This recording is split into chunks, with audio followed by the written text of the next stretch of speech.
when it comes to mindset or culture, right, it's always more difficult to me because you're dealing with people. You're dealing with people's,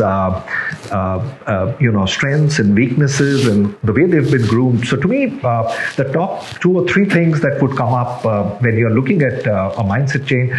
Number one, it's always about getting people around you, getting people in your company or in your personal life to understand and see or envision what's possible.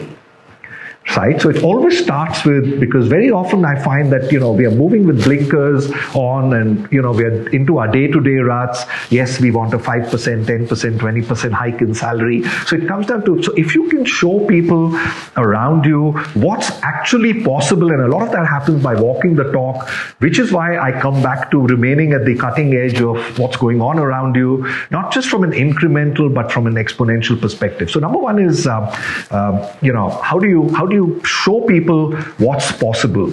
Number two is the focus on execution. And that really helps. So even if it's a small change you want to bring about, it needs to come top down from the leaders.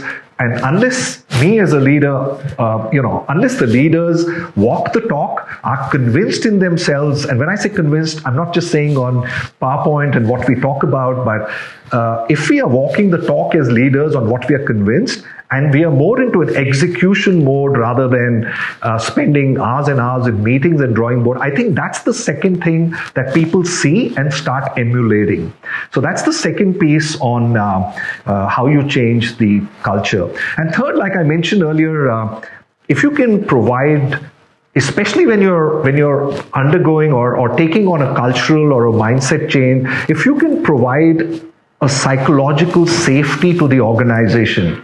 So not D&I and diversity and inclusion for the heck of it, but if you can walk the talk that this is what we are standing for, this is how we want, this is the diversity of thought that we need, and hence these are the kind of people we are bringing on board. So that's the third piece that really works, that if you've provided psychological safety for people, where people are okay to look foolish, to try out new things, to be comfortable with this change that you're trying without worrying about that, if I do this wrong, this is what's going to happen. So that's the third piece. And I think a combination of this helps you expedite cultural or mindset changes.